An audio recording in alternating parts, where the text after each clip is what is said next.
Hi, it's Katrina. The ancient world is a treasure trove of mysteries that are starting to come alive.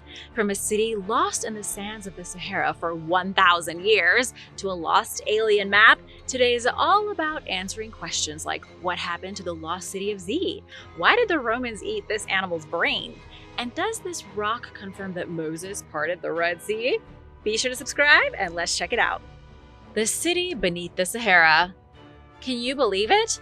For nearly 1,000 years, a whole Roman city was hiding out beneath the Sahara Desert, completely buried in sand.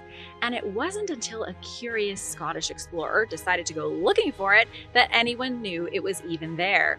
Back in 100 AD, Emperor Trajan, basically the Roman version of a real estate mogul, founded Timgad in what at the time was the North African province of Numidia. This wasn't just some random outpost. This place was booming. You had your typical Romans, of course, but also a lot of local Roman Africans of Berber descent. Here's the thing about the Romans. They were masters of the carrot and stick approach. Conquer a place, build a city. Then, to keep the locals happy, you offer them a piece of the Roman pie. Citizenship, fancy legal systems, the whole 9 yards. It was basically a join our club and get free Roman baths kind of deal. Smart, right? And it worked wonders in Timgad. Timgad even had its own library. Sadly, all the books are gone, but the building is still there. Archaeologists say it likely had everything from religious texts to what I imagine was the Roman equivalent of government for dummies. You know, the kind of stuff you'd need if you were running a massive empire. But sadly, all good things must come to an end. Christianity showed up, things got a bit messy, and then the Vandals came crashing in. After that, Timgad was basically a ghost town, picked over by raiders and left to crumble. By the year 700, everyone was gone, and the desert slowly but surely reclaimed its prize. For 1,000 years, Timgad was just a forgotten memory, buried deeper and deeper. But in 1763, along came James Bruce, a British consul with a sense of adventure. He and his team went exploring, and lo and behold, they found the lost city. It took another century before the French really started digging it up, but now it is finally seeing the light of day again. Makes you wonder though, doesn't it? What other amazing cities are still hiding out under all of that sand? If Timgad can disappear for 1,000 years, imagine what else is down there, waiting to be discovered.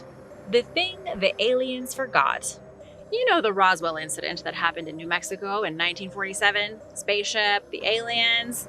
Yeah, turns out that they left something behind that military forces failed to find. Not little green men, but a rock.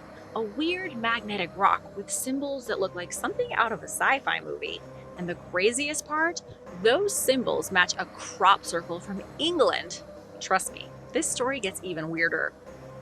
Nobody came across this object until 2004. Apparently, the artifact has very strange properties.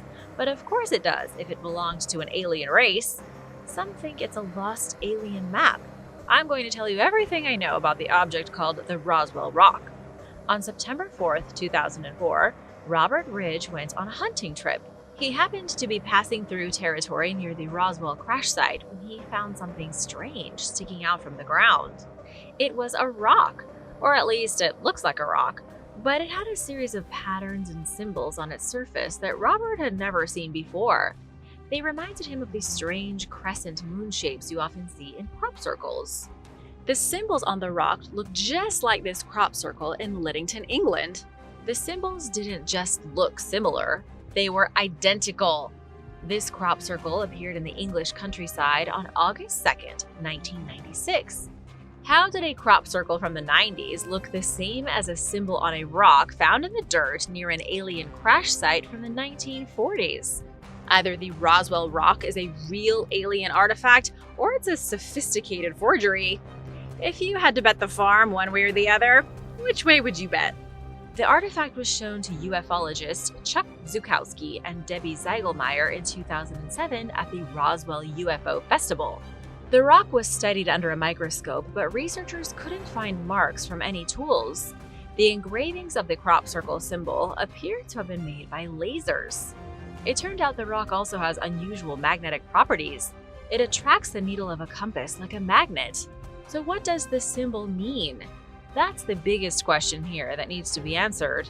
No one can confirm if the rock came from space or was laser engraved by someone who wanted to start a scandal. But the symbol in the crop circle is real. It must mean something if an alien entity burned it into a field in 1996. Some think the symbol of the twin moons is a cosmic map. Maybe it's a cosmic cheat sheet for intergalactic travel. Now, if only we could translate the instructions. But we do have AI. Others think it depicts the existence of parallel universes. Perhaps this object holds clues to portals and wormholes, but modern science has no idea how to unlock its secrets. Do you have a clue? I'm telling you, we need to get AI on this. The Mexican Pompeii. Picture this, a city older than the Aztecs and the Mayans, a place so ancient it might make your head spin. This incredible metropolis was completely wiped out in a fiery volcanic explosion. Sounds like a scene from a disaster movie, right? Well, this isn't fiction. It's the incredible story of Cuiculco. You've probably heard of Teotihuacan, right? The massive ancient city near Mexico City? Well, Cuiculco is just a stone's throw away, only 12 miles from the bustling metropolis. But unlike Teotihuacan, which is overrun with tourists, Cuiculco remains largely unknown. It is a hidden gem buried beneath the surface. All you'll find are the blackened ruins of a city almost 3,000 years old. Why the mystery? This city, founded around 800 BC, possibly even earlier, was tragically buried under tons of volcanic ash and lava in a catastrophic eruption around 250 AD. Think Pompeii, but with a Mexican twist. Archaeologists believe that Cuiculco was one of the first true cities in the region, a hub for early farmers and their families. At its peak, this ancient metropolis boasted a population of a whopping 20,000 people. These folks were no slouches either. They were incredibly advanced for their time, with sophisticated agricultural systems and a complex society. Basically, they were the tech giants of the ancient world, long before smartphones were even a twinkle in anyone's eye. And then, disaster struck. The Xitle volcano, like a grumpy neighbor, decided to throw a temper tantrum. The eruption was massive, burying 50 square miles in a blanket of hot ash and lava. In some places, the debris piled up to an incredible 30 feet high. Imagine trying to shovel your way out of that. Today, most of Cuiculco remains hidden beneath a thick layer of hardened lava, like a time capsule encased in concrete. Archaeologists have barely scratched the surface, needing jackhammers to break through the tough volcanic rock. But in 1922, archaeologists finally got their glimpse of this lost world. Using explosives, they did that in the 20s, they blasted through the lava and uncovered a truly astonishing sight, a gigantic circular pyramid.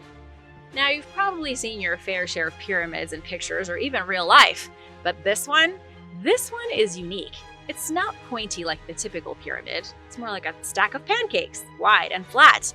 And get this, it was dedicated to a fire god of volcanoes. Talk about irony.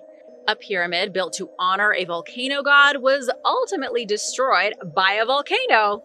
Poetic, isn't it? Unfortunately, much about this mysterious circular pyramid remains shrouded in mystery. Was it a tomb, a place of worship, or simply a massive and slightly eccentric public works project? Experts are still confused. But you don't have to be an archaeologist to experience Cuiculco. You can visit the site today. You'll be amazed at what lies beneath the surface, a testament to the ingenuity and resilience of people who lived thousands of years ago. And now for a quick break, because I want to give a big thank you to Arturo Valderrama for the super thanks. It really means a lot, and we wouldn't be here without you. If you are new here, be sure to subscribe to join the Origins Explained family. Weird Egyptian jar burials. What is the deal with the creepy child jar burials that keep being found in Egypt? Children were put to rest in ceramic jars, and scientists can't figure out why. It all began when excavation teams started finding human bones encased in pottery pots and jars at Tel El Retaba. The site was used as a fortification 3,000 years ago by Egypt's greatest military pharaoh, Ramses the Great. It was built along the dividing line between the Sinai Peninsula and the Nile Delta. The ruins of the fortress are on the opposite side from Timgad, the lost Roman city I just told you about. It's basically the Sahara Desert on steroids. Hot, sandy, and you can practically trip over dinosaur bones. There are tall outcrops of limestone here checkered with bits of old fossils. You can go for a walk and fill your pockets with fossilized seashells without even trying. 3 millennia ago, the fortress was not alone in this windy landscape of dry doom. All along the northern coast of the Sinai Peninsula were fortified strongholds. These armored outposts made up a defensive system known as the Ways of Horus. The Egyptian army practically lived in these forts, always vigilant, always defending the Egyptian borders from enemies in the Near East. Soldiers lived in the fortresses, but so did their families. They were small, self-contained communities. In the early part of the 20th century, British archaeologist William Parry came across a strange tomb at Tel El Rataba, carved into the mud brick walls of a structure. It was strange because people were typically buried in the cemetery, not inside walls. In the tomb was an infant, likely not even a year old. It was buried inside of a pottery amphora, a type of ancient Roman storage jar. William assumed the child was the victim of a sacrifice. But he was conflicted because in Victorian times, scientists didn't believe that the Egyptians practiced such a barbaric tradition. Picture these stuffy Victorian archaeologists, all top hats and judgmental stares. Early anthropologists and historians viewed the Egyptians with great reverence. They couldn't fathom that their beloved Egyptian civilization could be capable of anything remotely barbaric. Oh dear, they'd say, such savagery. Clearly the work of those uncouth barbarians, not our refined Egyptian friends. They believed the Egyptians were too sophisticated to spill blood in the name of the gods like the Aztecs or the Canaanites. But William made up his mind that the burial must have been the work of non-Egyptians living in the fortress. This might come as a shock to you, but the Egyptians did practice human sacrifice. William and the other Victorian-era archaeologists were wrong. During the First Dynasty, pharaohs often sacrificed their own servants so that they would continue to serve them as slaves in the afterlife. As if being a slave in one life weren't bad enough, the Egyptians tried to keep their slaves for all of eternity. The real mystery here is the jar burial. It's a tradition that dates to the beginning of human civilization itself. Jar burials can be traced to prehistoric Japan more than 5,000 years ago. They've been discovered in Iran, Corsica, and in pre-dynastic Egypt too. 6,000 years ago, before Tel El Rataba was built and before the first pharaoh was born, children and adults alike were buried in jars and left in the Egyptian desert. Scholars have dozens of theories to try and explain the phenomenon, but in reality, they don't have a clue. Some say the jar burials were practiced only by the less fortunate who couldn't afford wooden coffins. Other experts say that the pots were meant to be symbolic wombs. Children were buried inside of them as a way of returning them to the void from whence they came. Why do you think so many people were buried in jars, not just in Egypt, but around the world? Percy Fawcett and the Celts of Brazil. You may have heard his name before, but I have a hunch you don't know the whole story. Colonel Percy Howard Fawcett disappeared while searching for what might be the capital of Atlantis in the Brazilian jungle. You may not know about the origin of the lost city of Z, or the fact that Percy's head was discovered shrunken in 1932. There is no better place to start than the beginning. Percy Fawcett was born in Devon, England in 1867. He rose through the ranks of the military to become a colonel in the British Armed Forces. He even fought during World War I. In 1906, Percy made his first expedition to South America and was smitten right away. Percy was obsessed from the get-go, and he kept going back into the jungle, deeper and deeper. He worked for the Royal Geographic Society, mapping uncharted territory between Bolivia and Brazil. He wasn't just mapping rivers, though. He was chasing dreams. Big, crazy dreams about lost civilizations and ancient mysteries. In 1920, Percy stopped by a library in Rio de Janeiro and found a manuscript from 1743. a Portuguese expedition wrote about the discovery of an abandoned city in the jungle that was clearly ancient. The city had incredible stone monuments, which were inscribed with hieroglyphs that the explorer thought looked like an ancient Irish language known as Celtic Ogham. Percy believed that the lost city was somewhere in the Mato Grosso region of Brazil. He also thought the city was at least 11,000 years old and full of gold. Without knowing its name, he simply called it the City of Z.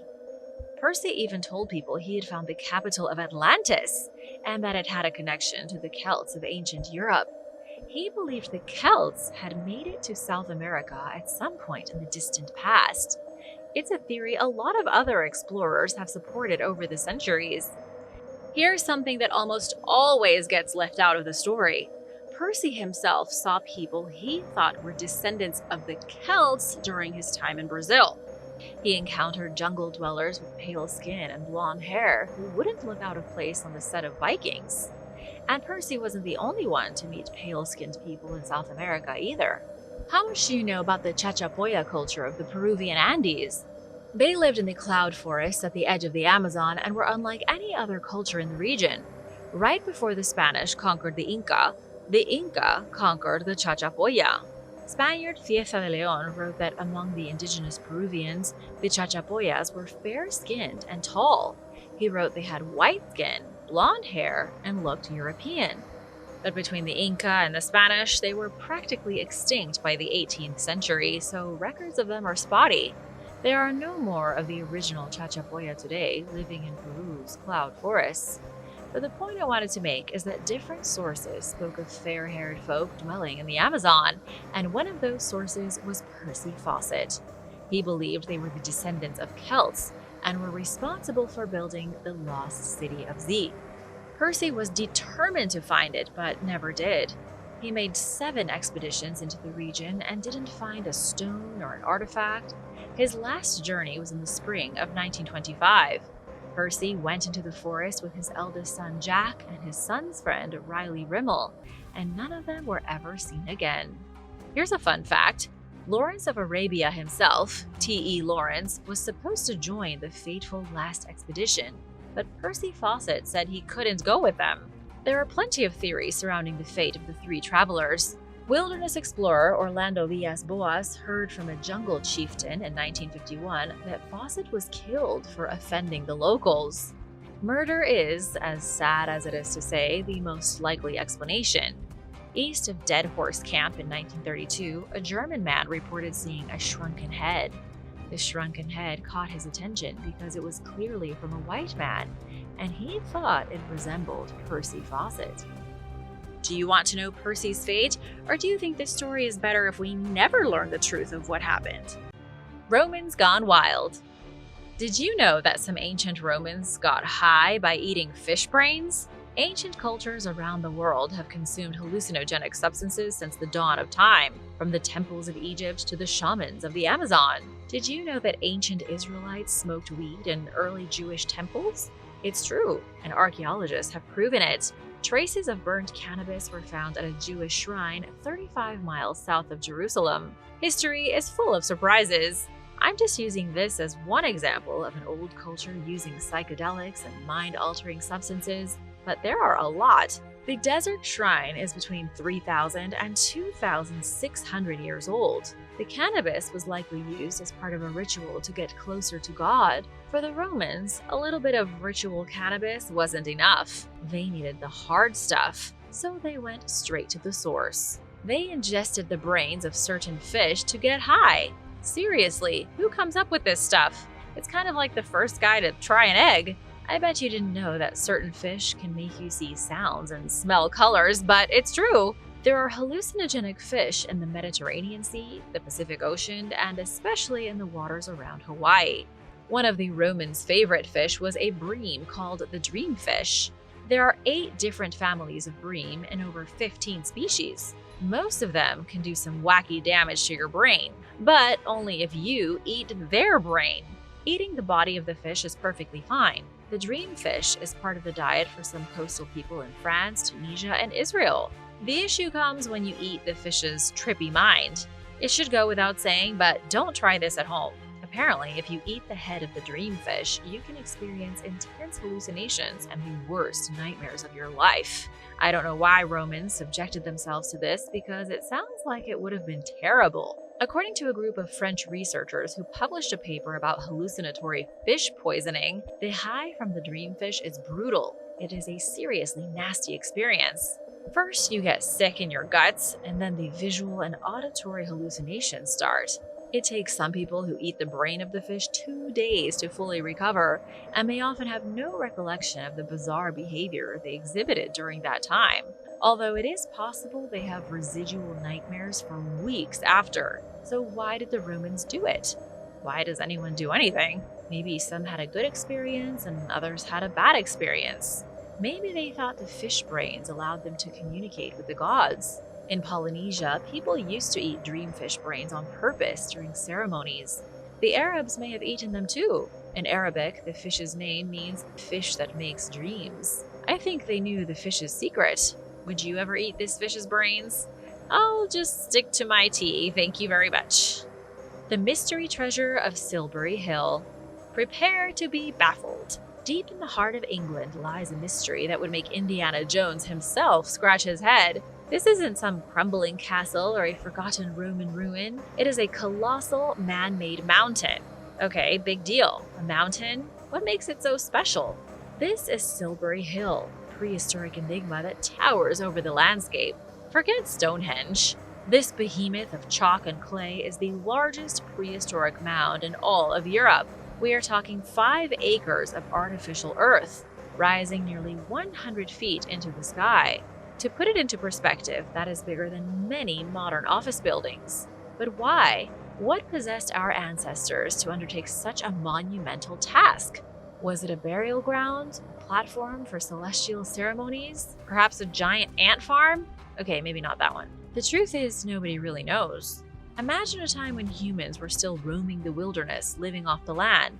Then suddenly, around 2500 BC, they went construction crazy. Stonehenge, Avebury, these incredible monuments sprang up like mushrooms. And smack dab in the middle of this prehistoric building boom sits Silbury Hill, a colossal enigma. Built around 2470 BC, it predates even the Great Pyramid of Giza.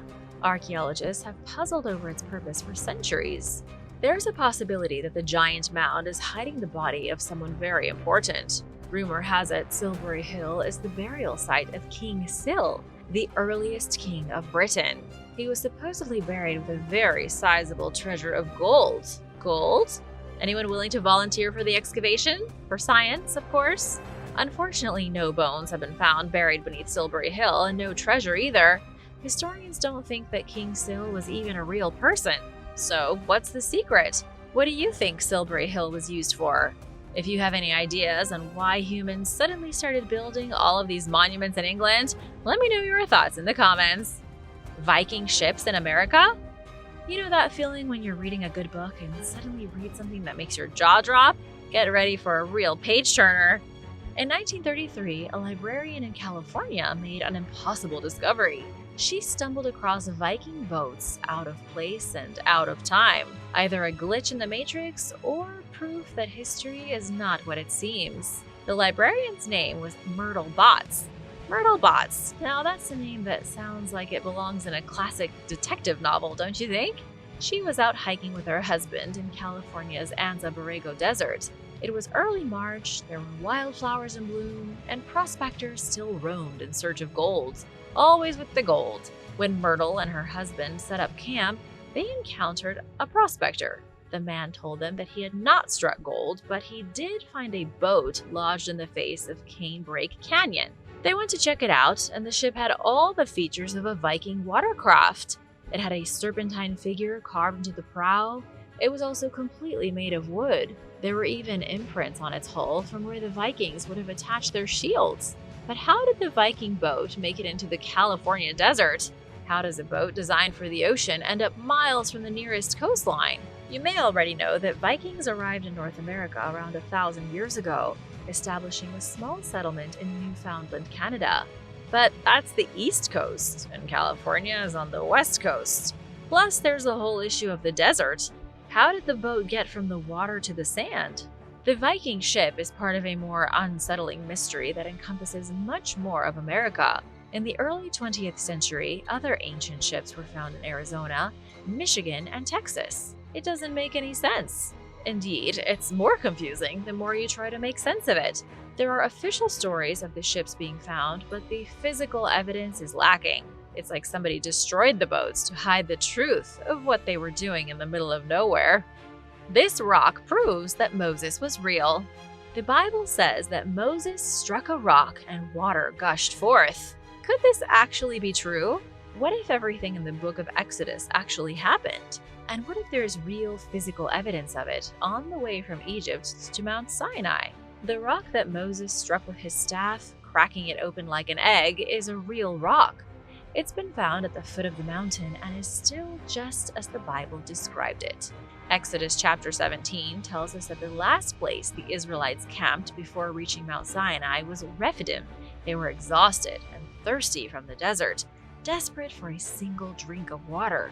In the Bible, the Israelites complained to Moses, whining that he brought them out of Egypt only to make them die of thirst. God told Moses to strike the huge boulder in front of their camp, and so he did. When Moses struck the rock with his staff, it split in two. There was a great rumble, and suddenly water gushed out of the split like magic. It's another part of the Exodus tale that seems too fantastical to be true. It's like Moses parting the Red Sea. There isn't much science can do to help explain how a rock fractured and spilled enough water to quench the thirst of an estimated 2 million Israelites. Science says it didn't happen, but science clearly wasn't there that day. But if it didn't happen, why is the rock still on Mount Sinai? It's called the Split Rock of Rephidim. The rock was discovered in the early 1990s by Jim and Penny Caldwell while they searched the area for clues of biblical history. Scientists have dismissed the rock as coincidence.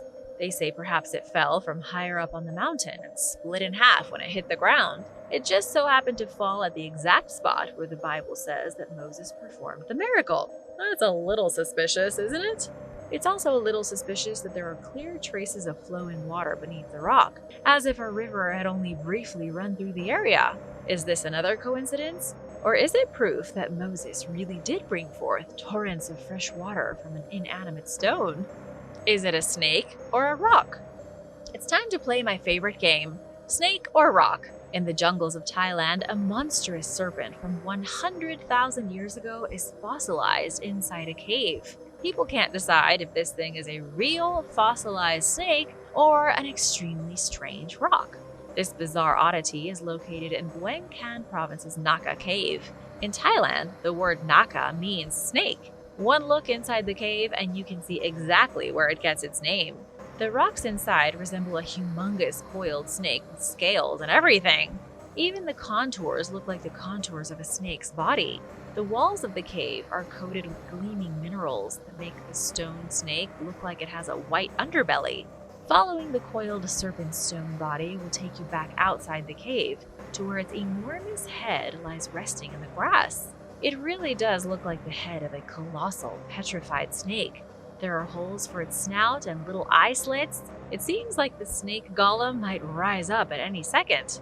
According to officials at the Phu Lanka National Park, the rock is not a snake. They say its scales are 100,000 years old. They look the way they do because the rock cracked from temperature fluctuations. From being hot during the day and cold at night, the rock cracked into the exact pattern of snake scales. Local scientists say the fact the whole formation looks like a snake is a coincidence. But then, how do they explain the local legend of giant snakes? In northeastern Thailand is the Mekong River, the greatest waterway in Southeast Asia. The Mekong is to Southeast Asia what the Nile is to Egypt. Myth tells us that the river was created by a pair of Naga kings, half-human, half-snake monarchs. When they slithered into the area that is now Phu Lanka National Park, the water poured into their huge snake tracks, thus creating the river. The very place where giant snakes formed a river is the same place where a huge snake made of stone was found in a cave. That is a monster-sized coincidence. Could this be a slumbering Naga king from Thai mythology? A real-life world serpent like from the Viking sagas? You decide. Thanks for watching! Be sure to stay tuned for extra content you might have missed. Taulas of Menorca. Menorca, a small Mediterranean island belonging to the Spanish Balearic Islands, contains a series of 13 fascinating prehistoric stone monuments of unknown origin called taulas. They range up to 12 feet in height and date back between 1000 and 300 BC. Some have compared the T-shaped megaliths, which are surrounded by a semicircular wall, to Stonehenge, but nobody truly knows much about the taulas or the culture that built them. The prevailing theory is that a society called the Talayotic people constructed the monuments, but nobody knows what their religious beliefs were and who their chosen god was. Until somewhat recently, researchers didn't even agree on whether the monuments once had a roof over them, but the experts eventually concluded that they lacked a roof. Scientists also admittedly do not know how the society that built the taulas managed to move such massive rocks into place in the likely absence of any imaginable technologies that could have done the job.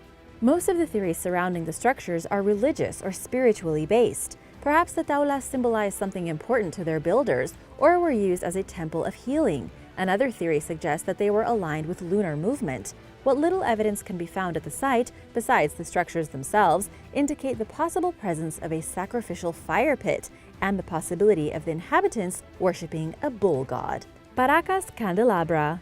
Carved 2 feet deep into a Peruvian hillside at Pisco Bay, the Paracas Candelabra, also called the Candelabra of the Andes, is a 600-foot-tall prehistoric geoglyph of unknown origin. Dating back to 200 BC, the most accepted theory is that it was built by the Paracas civilization, but that's another thing that researchers are unsure of. To some, the candelabra resembles a trident meant to honor the Incan creator god Viracocha. Others think it represents Jimson weed, a local plant with hallucinogenic properties which may have been used for sacred rituals, and that the massive carvings served to guide people home when they were lost on the drug. The Paracas Candelabra could also be a reference point for sailors, given its visibility from as far as 12 miles out at sea, and that sailors had been stopping at the Paracas coast for centuries by the time the carving was made. Beltrán Garcia, a Peruvian writer, asserted that it was a gigantic seismograph, which was capable of accurately detecting seismic waves from around the world. Pottery around the area of the candelabra was radiocarbon dated to 200 BC, but other than that, it is hard to determine the true meaning and purpose of the geoglyph. Nan Madol.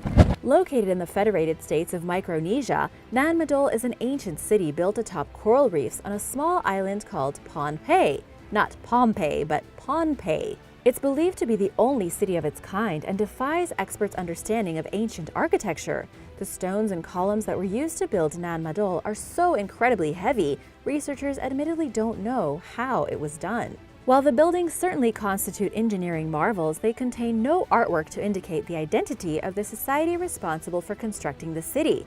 The Saudilur, as they are called, are known only through legend, which holds that the society ruled Pohnpei for over 1,000 years. Their building methods, including what types of tools they used and where they sourced the massive rocks from, are unknown. To modern Pohnpeians, Nan Madol is a sacred site representing the deeply religious and often intimidating Saudilur.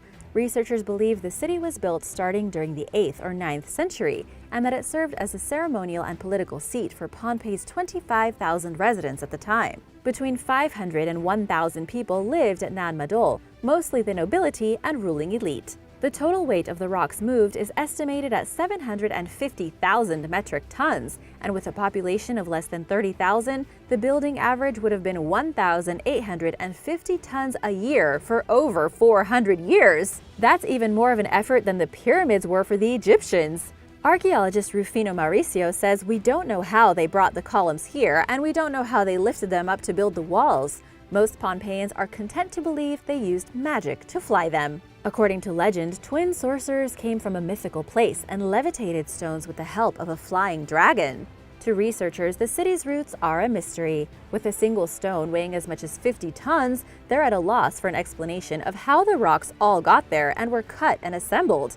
Not bad for people who had no pulleys, no levers, and no metal, said Mauricio. And now for number 6, but first want to say a big thank you to Moo and Oren Mayman for supporting this channel. Be sure to subscribe if you haven't already and click that notification bell so you don't miss out on the latest videos. The Lost City of Gold.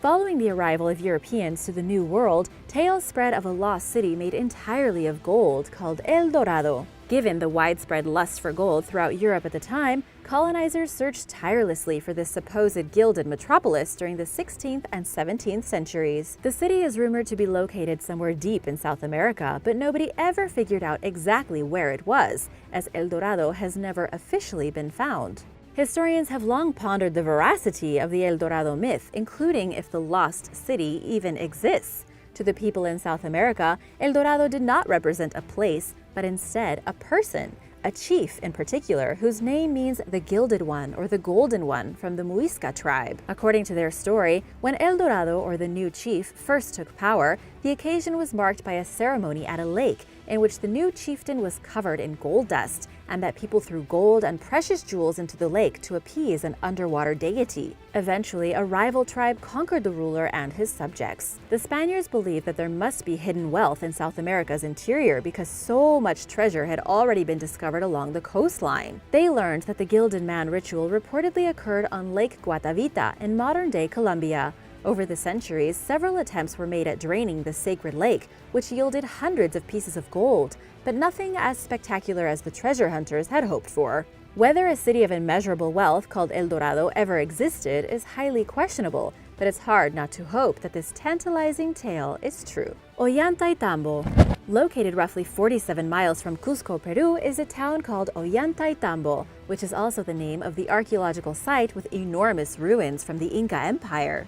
Now it is also known as the Sacred Valley of the Incas and was the stronghold for Inca resistance when the Spanish came to conquer Peru. Some of South America's oldest continuously occupied dwellings can be found in Ollantaytambo, which dates back to the 15th century, when the Inca emperor razed the town to the ground and rebuilt it with enormous buildings and extensive infrastructure. Ollantaytambo serves as the gateway to Machu Picchu and is used as a starting point for both the hiking trail and railroad that lead to the ancient site. Perhaps because of this, many people overlook the significance of the ruins at Ollantaytambo, where there are impressive stone buildings, megaliths, irrigation systems, and more, including high-set platforms surrounded by large staircases, which were probably created as flat spaces for growing crops. The fascinating site sits over 9,000 feet above sea level. The enormous ancient complex is named after an Incan hero named Ollanta, who married the royal Inca daughter. The site demonstrates the Inca technical mastery with irrigation channels that are still functional today, and stones that fit together so tightly, not even a piece of paper can fit through. Experts disagree about the age of the mysterious ancient structures, with some believing it dates back 12,000 years, while others theorize that construction began sometime during the 1400s. Either way, the granite stones used for building these structures are cut, transported, and placed with such precision, it almost seems impossible to have been done with early stone-cutting tools, none of which were found near the ruins, and especially because it would have been difficult to come up with a tool hard enough for cutting granite. They are believed to have worked mostly with bronze tools, which are too soft to work continuously with granite. Researchers have established that the wheel most likely did not exist in the area when Ollantaytambo was built, begging the question of how the gargantuan stones were hauled down from the mountain they were quarried from, transported to the mountain the city sits on, and dragged up to the site. Some believe that the ruins are much older than the Inca and were built by other ancient people that had different technology. Ollantaytambo was abandoned during the 1500s after the Spanish arrived and subsequently destroyed most of the society's artifacts, leaving behind few clues to the unanswered questions about the city and the people who lived there. Göbekli Tepe. In southeastern Anatolia, Turkey, lies the oldest known temple in human history, Göbekli Tepe. At roughly 11,500 years old, the stone complex predates Stonehenge, yet it contains evidence of architectural planning, challenging long-held beliefs among scholars about how ancient hunter-gatherers lived. Since its discovery in 1994, Göbekli Tepe has been at the center of much archaeological debate. Until somewhat recently, researchers believed that architectural planning methods, such as floor plans, did not emerge until much later in time than when the structure was built. Many theorize that these changes came with the advent of agriculture, when hunter-gatherers became farmers. In a recently published study, researchers Gil Hackley and Avi Gopher used a computer algorithm to analyze Göbekli Tepe from an architectural standpoint. They discovered that the structures are organized in a deliberate, planned way. The layout of the complex is characterized by spatial and symbolic hierarchies that reflect changes in the spiritual world and in the social structure, Hackley explained. Our findings suggest that major architectural transformations during this period, such as the transition to rectangular architecture, were knowledge-based, top-down processes carried out by specialists. Simply put, Göbekli Tepe challenges the academic understanding that ancient hunter-gatherers lacked the intellect and manpower to build large structures. The findings also hint at the possibility that the prehistoric society's perceived need to construct the temple prompted them to settle down from their nomadic lifestyle. Temple of Jupiter. The Roman Empire's largest sanctuary, the Temple of Jupiter, was located in Baalbek in modern-day Lebanon. All that remains of it today are 6 Corinthian columns attached to their entablature, or horizontal beam. This is because the temple was dismantled under the Emperor Justinian's instruction after being struck by lightning during the 6th century, according to ancient written records. The Temple of Jupiter once contained 54 columns, with each standing at nearly 66 feet tall and measuring 7.4 feet in diameter. The structure itself, which sat atop 3,000-ton stone blocks, was 289 by 157 feet. Despite the Temple of Jupiter's grandeur, it's largely a mystery to experts, who have long wondered who commissioned the monumental building, who paid for it, and why it's so massive. Writing for The New Yorker, Elif Batuman discussed a conversation with scholar Margaret Van Es, who explained that the Romans built the temple in 4 phases, starting around 15 BC, when Baalbek first became a Roman region.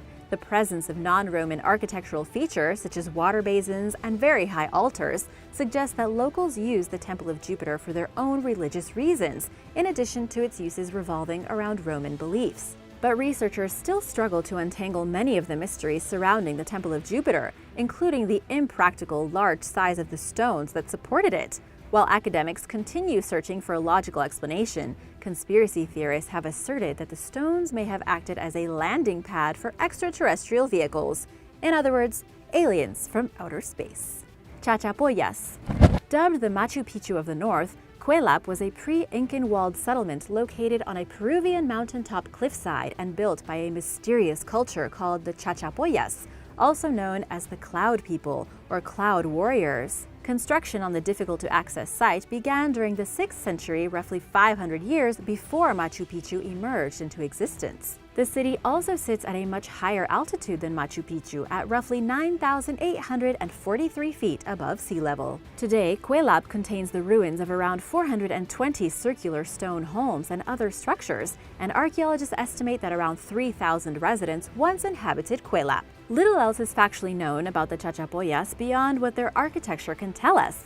The Incas conquered the ancient society during the 1470s, prior to the arrival of Spanish conquistadors who received the victor's version of the narrative. But our understanding of the civilization is evolving based on a 2018 study of modern Peruvians' genetic and linguistic history. For one thing, the Cloud People's fate may have been less tragic than the story told by the Incas reveals. In the words of researcher Chiara Barbieri, who spoke with Smithsonian Magazine, some of these historical documents were exaggerated and a little bit biased in favor of the Inca. For example, popular tales about the Incan conquest of the Cloud People imply that the latter's population was replaced completely. But Barbieri and study co-author Paul Hegarty, a linguist, found a small group of less than 10 people who spoke a distinctive dialect of the Quechua language family, which they believe is the local variant of the Cloud People's language. Moreover, the researchers found people who possessed a unique genetic profile unlike any other, including those of other Andean societies, pointing to the possibility that the Chachapoyas were not wiped out completely, and that the society continued after the Incas drove them from Cuelap. Further evidence suggests that they were not necessarily one united people, but that they lived in separate, loosely linked communities. Ġgantija. The ruins at Ġgantija on the Mediterranean island of Gozo near Malta constitute the world's second oldest religious structures after Göbekli Tepe. Dating back at least 5,500 years, they're even older than Egypt's Great Pyramids. Local folklore holds that a giantess built the semicircular structures, which consist of 2 completed temples and one that was abandoned partially through construction. They're arranged in the shape of a clover leaf, with some parts of the building still containing traces of the plaster that was originally used to build them. The oldest temple was built sometime around 3,600 BC, and all 3 structures were erected long before the advent of the wheel or metal stone-cutting tools. Little is known about the ruins at Ġgantija, which underwent severe deterioration for many centuries due to neglect. Several features point toward the site being used for sacrifices and other religious rituals, including the presence of animal bones, a large stone near an entrance, which may have been used as a purification station, and the temple's southeast-facing position, which aligns it with the equinox sunrise. Researchers have little, if anything else, to go on in their quest to determine who built the temples and why. Who's up for a trip to Gozo? Thanks for watching! Be sure to subscribe if you haven't already, and if you liked today's video, let me know by giving it a thumbs up for more. See you next time! Bye!